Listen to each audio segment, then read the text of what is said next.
Ow. Hello everybody, this is John at the Origin Factory. It's June 3rd of 2024, Monday. And just coming off the weekend after spending time with Vanquish Optic H10.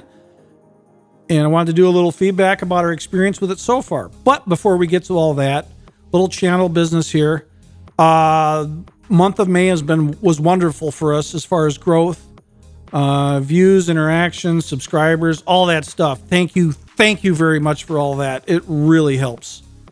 But once again, I still need your help to keep growing the channel, and I really, like I said, I do really appreciate it, sincerely. So if you can subscribe, that helps us the most. But like, comment, whatever you feel comfortable helps us.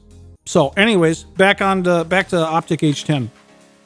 So we received ours about a week ago via FedEx. It was on time, tracking was accurate, no damage to the box, no issues with that. And after watching the creators, you know, the YouTube creators that work with Vanquish directly and everybody kind of putting out almost the same video, I decided I wasn't going to be the next guy to do the same video. So we went straight to modifying ours. So I didn't spend any time with it in the ready to run the way it arrived. So to talk too much about that, it's not really fair for me to say. I modified it mainly because I'm setting up the way I set up all my rigs with a brushless and a bigger servo and then a receiver for my particular radio brand versus, you know, the one that comes with it and so forth. But the other mods we made was wheels, tires, wider hubs, wheel weights in the front, shocks, stuff that for me dials it into the way I like to drive it in the conditions I drive it in. So to say these mods are for everybody, that's not really fair to say, because your experience is going to be different from mine depending on where you live, the topography, where you know, everywhere you drive it, the conditions, all that stuff is going to vary. So the mods I made did make it better driver for me, driving on rock, and it's polished rock, it's low traction. A lot of the locations are low traction. Some of it's better, but it's, yeah. So it came in at 5 pounds, 5 ounces. And after our mods, it brought up to 6 pounds, 13 ounces. And it still seemed like it was a good weight for it. It did perform noticeably better than any of my other VS410s, like my Pro and my Phoenix and my Origins and all those other trucks that I have, with the exception of VRD. VRD is a step above, but then that's not a apples to apples comparison anyways. So yeah, I mean, it drives well. You'll see in the video that I'm going to attach after this opening, all the conditions that we drive it in. There's a lot of climbing, crawling, up and over stuff, you know, steep inclines. And I did notice it being a little bit lighter than my other buggy, which helped it out a lot, because we have some really steep angles here where if the truck's not too heavy, it can navigate it. You know, the video, that part isn't as good because it's not centered on the vehicle as well, but you can tell that it's a fairly steep surface. And I also did a short about it on Facebook that you may have seen. So yeah, it's definitely more capable. The only shortcoming of it really was the wheelbase is a little long. The belly set's kind of low, meaning the skid. So adding the 2.2s and the taller tires, I feel helped out. I went with the Hyrax 2.2s in the G8 compound, the low profile ones, which I think are like 5 1/4 inches, 5.25, and the Geolanders that come on are like 4.75. And I think the shocks may have raised the ride height a little bit. It seems to sit a little bit higher maybe, but then I didn't look at it too much before I changed it, but yeah, right, it's similar. So good things about it. Yeah, easy to work on. It's pretty tough. Rolled it off some 2-foot high ledges and stuff. It's nice not having a polycarbonate body. It's nice having a plastic caged vehicle that's resilient, because bounces back pretty easy, no damage. I like that. I'll probably drive this a lot more now because sometimes it's falling because we have a lot of stepped elevation type stuff, and sometimes it can fall a couple feet. And I hate polycarbonate bodies taking a long dive because it usually messes them up pretty bad. And this seems to be, the cage seems to be pretty resilient. The battery tray, the way it's designed on this is wonderful. I mean, that kudos to them for figuring that one out. It's really nice. It's intuitive. It comes apart real easy. The battery pack I use is a 1500 milliamp 3S, and it's about the size of 4 AA's put together in a in a cube. So works nice. What else about it? As far as the bad list, I put the RTR on the bad list also because there's a lot of us out there, experienced RCers, experienced crawlers, that we don't want an RTR. We want to put our own gear in there, our own electronics, all that stuff, wheels, tires, and set it up the way we prefer to use it. So to have all that RTR stuff in there that we wouldn't normally buy, at least not that great of equipment, it feels really wasteful, and you got a box of stuff, you don't know what to do with it.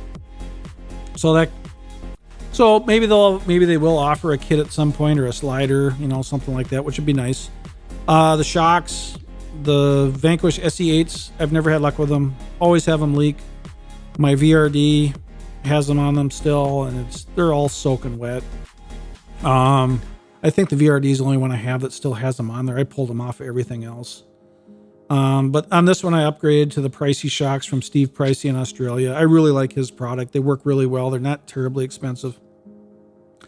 Moving on to the ugly column. This is the stuff that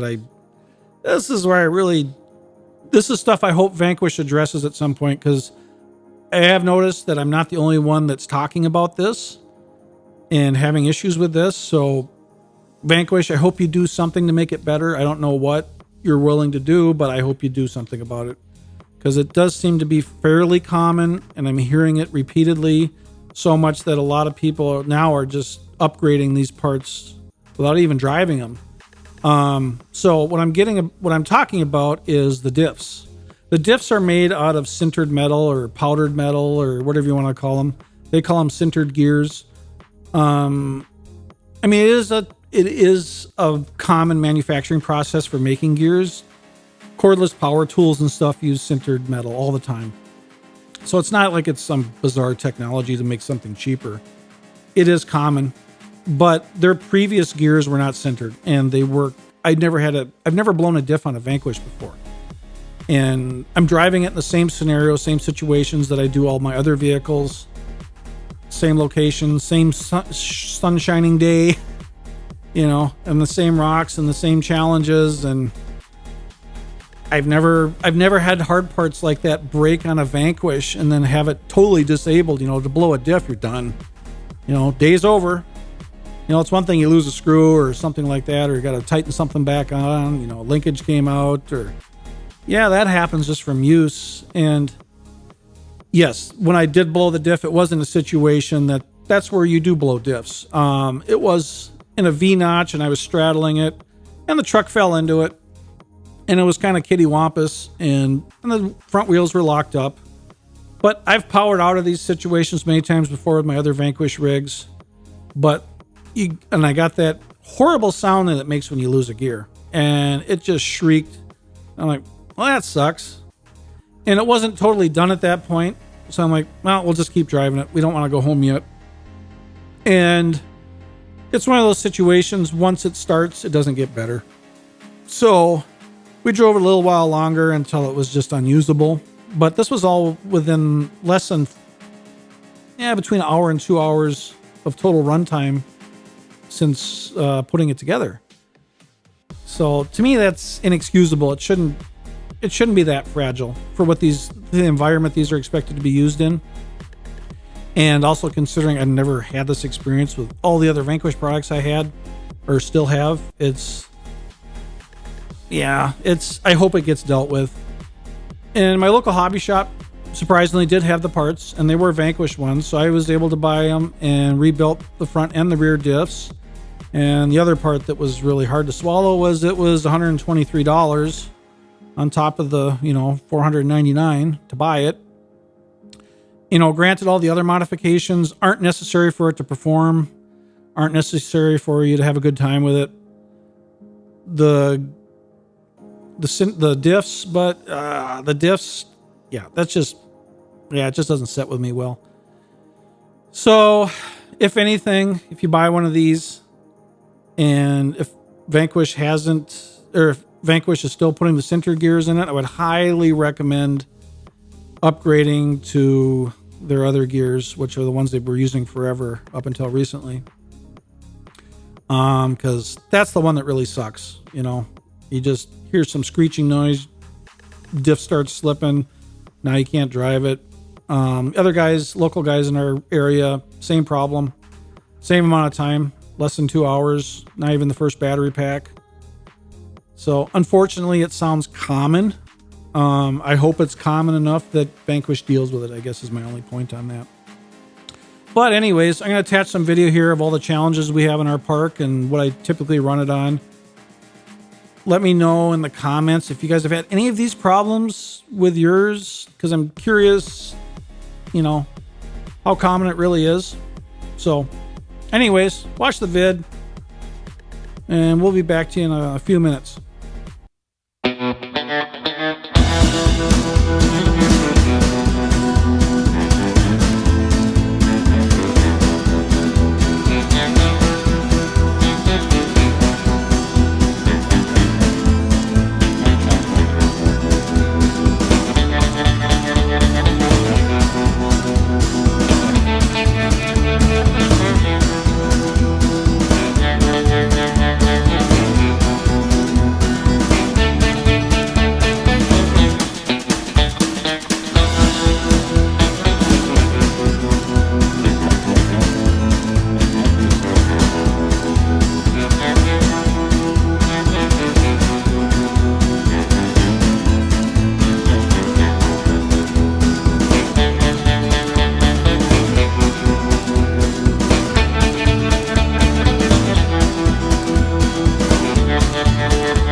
Okay, so what'd you guys think of the video? As you can see, we got quite a bit of challenges here, a lot of step-up type stuff, some steep climbs. Like I said, some of it's high traction, some of it's low traction. And like I said, the weight sometimes is a factor where if it's too heavy on the slick surfaces, and if the incline's too steep, it'll start to pull you backwards and it becomes very challenging. And Optic did pretty good with that. One of the segments in there, it shows me driving it up a fairly steep incline. And then it has a little table on the top that I scoot off onto. It did really well on that. None of my other VS410s have been able to do that. The VRD can do it, but the VS410s, they won't navigate that one. So it's nice to have something that does a little bit better than the VS410s in that regard. Otherwise, yeah, the big complaint is those sintered gears. I hope that gets resolved in some way for everybody, because it's hard pill to swallow, spending $500 on a rig and then have to spend $120 some almost immediately just to enjoy it. It's whatever. Hopefully it gets dealt with and we don't have to ever talk about this again. So anyways, if you guys got any comments about this, your own experiences with your optics so far, I'd be glad. It'd be fun to hear it, just to see what everybody else's experiences is. But on that note, thank you again. Like I said earlier, May was an amazing month for us. Lots of growth. I appreciate it. That's a lot from you guys. I'll try to do what I can to still provide content for you that's entertaining. But yeah, if you can like, comment, subscribe, it helps me a lot. Thank you very much. So with that, we'll talk to you soon. Have a good week. God bless.